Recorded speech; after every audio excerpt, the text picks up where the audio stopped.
రుణమాఫీ పేరుతో రేవంత్ చెలగాటం రైతన్నలకు సంకటంగా మారిందని అభిప్రాయం వ్యక్తమవుతుంది. 3 విడతలుగా రుణమాఫీ చేసిన అన్నదాతలు తీవ్ర అసంతృప్తి వ్యక్తం చేస్తున్నారు. ఇప్పటివరకు మాఫీ కాని రైతులు అధిక సంఖ్యలో ఉండడంతో మార్గదర్శకాల పేరుతో దాటవేతకు శ్రీకారం చుట్టింది సర్కార్. ఫిర్యాదుల సూచనలకు ప్రత్యేక సర్క్యులర్ జారీ చేసి చేతులు దులిపేసుకుంది.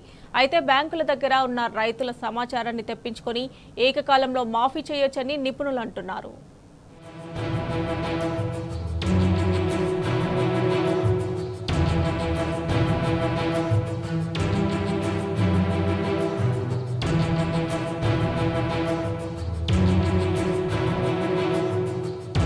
రుణమాఫీ కథ మళ్లీ మొదటికి వచ్చింది. అర్హులైన రైతులందరికీ 2 లక్షల వరకు రుణమాఫీ చేస్తామని చెప్తూ వచ్చిన రాష్ట్ర ప్రభుత్వం ఇప్పుడు రుణమాఫీ కాని రైతుల నుంచి ఫిర్యాదుల స్వీకరణ పేరుతో మరో అంకానికి తెరలేపుతుంది. 3 విడతల్లోనూ రుణమాఫీ జరగని రైతుల నుంచి తీవ్ర వ్యతిరేకత వచ్చే అవకాశం ఉన్నదని నిఘా వర్గాలు హెచ్చరించడంతో అప్రమత్తమైన ప్రభుత్వం ఫిర్యాదు సూచనల పేరిట తాజాగా కొత్త మార్గదర్శకాలు జారీ చేసింది. వీటిలోనూ స్పష్టత కొరబడింది.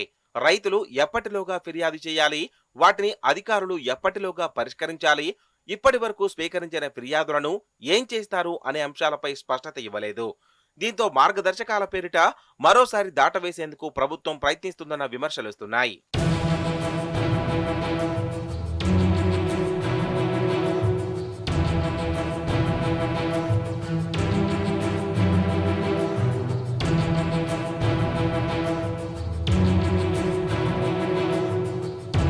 నిజానికి 2 లక్షల వరకు పంట రుణాలను అందరికీ ఒకేసారి మాఫీ చేస్తామని చెప్పిన ముఖ్యమంత్రి రేవంత్ రెడ్డి ఆ తర్వాత వాటిని 3 దఫాలుగా మాఫీ చేస్తామంటూ మాట మార్చారు. మొదటి విడత రుణమాఫీ జూలై 18న, రెండో విడత జూలై 30న, మూడో విడత ఆగస్టు 15న చేపట్టారు. మొదటి విడతలోనే రాష్ట్రంలో లక్షలాది రైతుల పేర్లు గల్లంతయ్యాయి. దీంతో రైతుల నుంచి తీవ్ర వ్యతిరేకత వచ్చింది. అయితే మొదటి జాబితాలో మాఫీ కాని వారికి రెండో విడతలో అవుతుందని, అప్పటి వరకు ఓపిక పట్టాలంటూ అధికారులు సర్ది చెప్పడంతో రైతులు కాస్త మెత్తబడ్డారు. రెండో విడతలో కూడా తమ పేర్లు కనిపించకపోవడంతో ఫిర్యాదులు చేసే రైతుల సంఖ్య పెరిగింది. దీంతో మూడో విడత వరకు ఓపిక పట్టాలని అధికారులు సూచించడంతో రైతులందరూ ఇప్పటి వరకు ఎదురుచూశారు.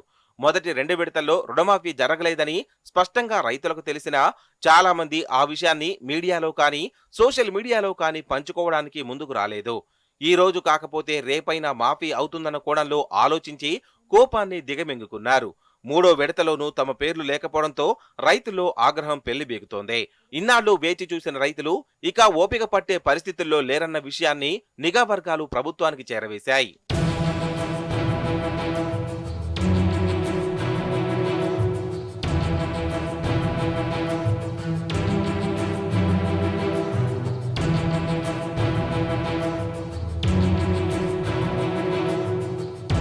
రాష్ట్రంలో ఎక్కడ చూసినా ఎక్కువ శాతం మందికి రుణమాఫీ జరగలేదన్న వార్తలే వస్తున్నాయి. కొన్ని గ్రామాల్లో 40 నుంచి 45% మందికి, మరికొన్ని గ్రామాల్లో 50% వరకు రుణమాఫీ అయింది.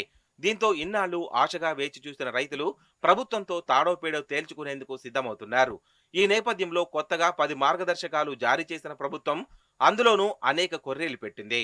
ఉదాహరణకు అంశం నెంబర్ 7ను పరిశీలిస్తే అసలు వడ్డీ మొత్తంలో సరిపోలేని పక్షంలో రైతు నుంచి దరఖాస్తు తీసుకొని వివరాలను క్లుప్తంగా పేర్కొంటూ పోర్టల్లో అప్లోడ్ చేయాలని సూచించింది. ఆయా దరఖాస్తులను నిర్ధారణ, దిద్దుబాటు కోసం అదే బ్యాంకుకు పంపుతామని పేర్కొంది. ప్రభుత్వ చిత్తశుద్ధిని ఈ ఒక్క అంశంతో తేల్చొచ్చంటున్నారు నిపుణులు. లోన్ ఎంత ఉందో రైతు చెప్పగలడు గాని వడ్డీ ఎంత ఉందో విషయాన్ని రైతు ఎలా చెప్పగలడు? అలాగే రైతు నుంచి తీసుకున్న దరఖాస్తును తిరిగి సంబంధిత బ్యాంకుకు పంపిస్తామని పేర్కొంది. రైతు నుంచి దరఖాస్తును తీసుకునే బదులు నేరుగా బ్యాంకు నుంచి వివరాలు తెప్పించుకోవచ్చు. అయితే సాగదీసే వ్యూహంతోనే మళ్లీ దరఖాస్తుల అంకానికి తెరలేపుతున్నారనే అభిప్రాయం వ్యక్తమవుతోంది. ప్రభుత్వం మున్ముందు ఇంకా మరికొందరికి రుణమాఫీ చేస్తదన్న నమ్మకాన్ని రైతుల్లో కల్పించేందుకే ఈ మార్గదర్శకాలు జారీ చేశారనే చర్చ జరుగుతోంది.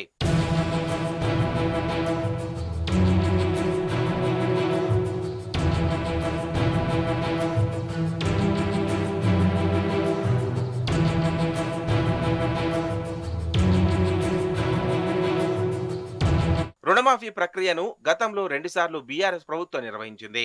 ఏనాడు ఇటువంటి ఫిర్యాదు రాలేదు. ముందుగానే అర్హులను గుర్తించి అమలు చేసింది. కానీ కాంగ్రెస్ ప్రభుత్వం మాత్రం అర్హుల జాబితాలో కోతలు పెట్టడమే లక్ష్యంగా వ్యవహరించింది.